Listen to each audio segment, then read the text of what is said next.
औज़ुबिल्लाहिमिनश्शैतानिर्रजीम बिस्मिल्लाहिर्रहमानिर्रहीम। मेरा नाम है डॉक्टर ग़ुलाम मुस्तफ़ा। आज हम डिस्कस करेंगे मौसम सरमा की बीमारियाँ। So today we have a topic regarding the winter season and we shall discuss about the winter related disease. तो इसके अंदर जो बहुत सारी कॉमन बीमारियाँ हैं, लेकिन इनमें जो सबसे अहम बीमारी है वो है फ़्लू। तो फ्लू और इन्फ्लुएंज़ा जौन सा है ये हर सर्दियों के अंदर वेरिएंट नहीं आता है। वेरिएंट को अगर हम थोड़ा सा देखें तो वेरिएंट से मुराद है कि वायरस में भी जीनोटाइप होती है और उसके साथ साथ वायरस के अंदर जौन से उनके जेनेटिक कोड होता है और उसके साथ साथ उनकी कोड के मुताबिक जौन सा वायरस की क्लासिफिकेशन होती है। तो जैसे जैसे टाइम गुज़र रहा है, जैसे जैसे साल बदल रहे हैं, वैसे वैसे फ्लू और उससे रिलेटेड वायरल जौन से हैं वायरोलॉजी के अंदर डिस्कस करते हैं वो भी स्ट्रॉन्ग होते जा रहे हैं, यानी वायरल अटैक भी स्ट्रॉन्ग होते जा रहे हैं। तो जो सबसे पहले बड़ा बहुत ही प्रोमिनेंट वायरल अटैक आया, वैसे तो 18th सेंचुरी 17th सेंचुरी के अंदर एपिडेमिक और डिज़ास्टर्स भी बहुत ज़्यादा आए, लेकिन जो सबसे कॉमन हमारी सेंचुरी में है 2003 के अंदर सार्स आया था, जो कि सब एक्यूट रेस्पिरेटरी सिंड्रोम था चाइना के अंदर। उसके बाद फिर ऑनवर्ड कोविड आया 2017 में। तो इन सारी चीज़ों की अगर रैंडमाइज्ड ट्रायल देखा जाए तो या स्टडीज़ देखी जाएँ जो साइंटिस्ट ने की, डॉक्टर्स ने की, तो उनके अंदर जो कॉमन चीज़ आई वो विटामिन डी डेफिशिएंसी थी, विटामिन ए डेफिशिएंसी थी। तो हम लोग being educated peoples vitamin D purchase करके कैप्सूल खा लेते हैं। जो थोड़े से अच्छे डॉक्टर्स के पास जाते हैं वो इंट्रामस्कुलर लगवा लेते हैं, लेकिन बात यहीं पे ख़त्म नहीं होती। इवन कई पेशेंट्स ऐसे हैं जो विटामिन डी यूज़ भी कर रहे हैं, लेकिन उसके अलावा भी उनको इन्फ्लुएंज़ा फेस करना पड़ता है और इन्फ्लुएंज़ा के साथ काफ़ी ज़्यादा सीवियर किस्म के सिम्टम्स को फेस करना पड़ता है।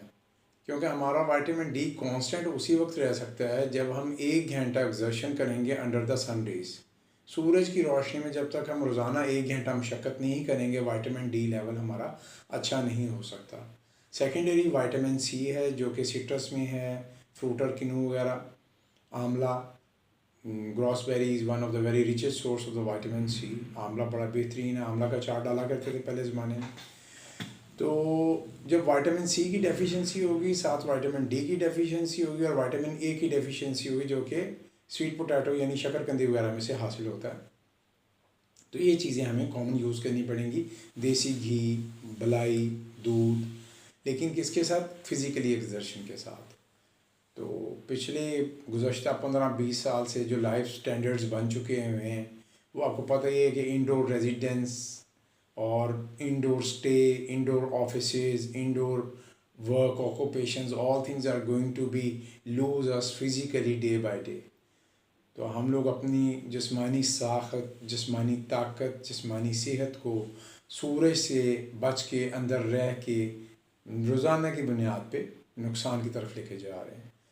तो इंडोर के अंदर जब हम हीटर इस्तेमाल करते हैं, एयर कंडीशनर इस्तेमाल करते हैं, तो विटामिन डी लेवल्स जो हैं वो फिर बिल्कुल पुअर साइड पे आ जाते हैं और कोई भी वायरल जो है वो अटैक, वायरल अटैक आपके लिए खुदा न खास्ता किसी भी बॉडी ऑर्गन के फेलियर का सबब बन सकता है।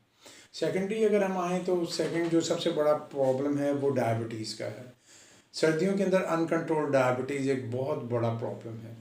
जितने भी पेशेंट डायबिटीज़ को फेस कर रहे हैं, इवन तो पाकिस्तान तो अभी पहले नंबर पे आ चुका हुआ डायबिटीज़ के अंदर ऑल ओवर द वर्ल्ड, और हमारे मुल्क के अंदर हर तीसरा शख्स जो सा है वो डायबिटीज़ और प्री डायबिटिक कंडीशन को फेस कर रहा है। तो डायबिटीज़ जैसे कि आप जानते हैं कि fasting should be less than 120 और रैंडम जौन सी शुड बी लेस देन 180, और फिर मुख्तलिफ कॉन्ट्रावर्सीज़ और मुख्तलिफ जनाब वाली जौन सी लिमिट्स हैं। लेकिन जौन सी एक कॉमन चीज़ है वो ये है कि सर्दियों के अंदर 30 से 40 मिलीग्राम पर डेसीलीटर शुगर लेवल बढ़ जाता है, और उसके बढ़ने की मेन वजह जौन सी है, आप बीइंग ए मेडिकल स्टूडेंट हैं, प्रोफेसर हैं, whatever you are doing, but here in our Pakistan there is no any concept regarding the hydrogen power, pH level and temperature control. So Pakistan जौन सा है हमारा बहुत अच्छा मुल्क है, लेकिन यहाँ के डॉक्टर बहुत मेहनती हैं, काबिल हैं, लेकिन अफसोस से कहना पड़ता है कि मॉडर्न रिसर्च के साथ साथ इम्प्लीमेंटेशन, ये तमाम चीज़ें जो सी हम बर वक्त नहीं कर पाते, करते हैं लेकिन बहुत अरसे के बाद। तो मेन चीज़ है कि अपने को गर्म रखें। अगर आपका बॉडी टेम्परेचर 98.6 है और बॉडी टेम्परेचर आपका 93 94 पे, आप स्टेबल तो रहेंगे, ज़िंदा तो रहेंगे, वाइटल्स भी ठीक रहेंगी। लेकिन जो केमिकल्स हैं, एंजाइम्स हैं, हार्मोन्स हैं, उनकी प्रोडक्शन जो सी है एक एक कार्बन और हाइड्रोजन एलिमेंट के साथ जुड़ी हुई होती है और बॉन्डिंग हो रही होती है, तो वो सारी डिस्टर्ब हो जाती है। तो अपने आप को ज़्यादा से ज़्यादा गर्म रखें, सॉक्स यूज़ करें, ज़्यादा सर्दी है तो 2-2 सॉक्स पहनें, 2-2 स्वेटर्स पहनें, प्रोटीन का इस्तेमाल करें, अंडे यूज़ करें, शोरबा यूज़ करें, गोश्त यूज़ करें, ठीक है, पुदीना और हरी मिर्च का इस्तेमाल करें।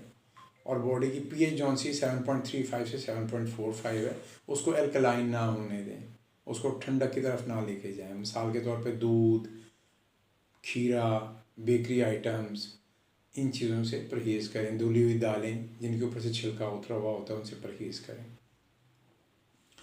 अब तीसरे नंबर पे आएँ तो तीसरे नंबर के ऊपर जो सा मौसम सरमा के अंदर सबसे कॉमन चीज़ें हैं वो हैं बॉडी एक्स, हमारे जॉइंट्स पेन। और जॉइंट्स पेन के अंदर स्पेशली ओल्ड एज के अंदर तो आपको पता ही है कि ऑलरेडी विटामिन डी और विटामिन K2 की डेफिशिएंसी हमारे जिस्म में हो जाती है, जिसकी वजह से हमारी बोन ग्रोथ और कार्टिलेज ग्रोथ डिस्टर्ब हो जाती है। ये ग्रोथ सारी की सारी जौन सी अल्लाह के हुक्म के साथ लीवर ने प्रॉपर जौन सा प्रोसेसिंग करनी होती है। और जब हमारे लीवर पे फैट होगी, we are not moving, we are not doing exercise, तो विटामिन डी और विटामिन K2 की तो डेफिशिएंसी लाजमी होगी।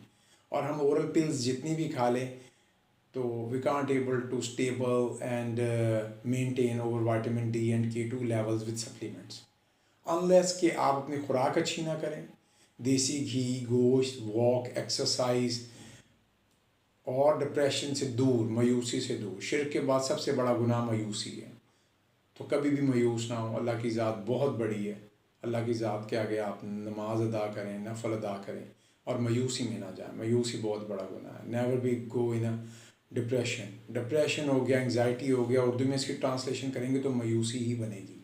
तो सर्दियों में वैसे भी पीएच लेवल चेंज होता है और हमारे ब्रेन के अंदर जो से मेलाटोनिन और उसके साथ साथ सेरोटोनिन केमिकल्स हैं वो भी डिस्टर्ब हो जाते हैं, तो उसकी वजह से मायूसी बढ़ जाती है।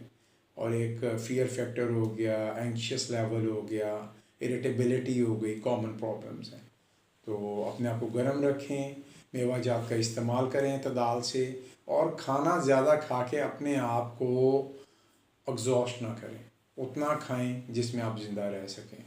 और अपना बहुत बहुत ख्याल रखिएगा। हमारे चैनल को लाइक और शेयर ज़रूर कीजिएगा ताकि मज़ीद फ़ायदेमंद वीडियोज़ आपको मिलती रहें। और अपना बहुत बहुत ख्याल रखिएगा। Thank you very much. Take care of yourself.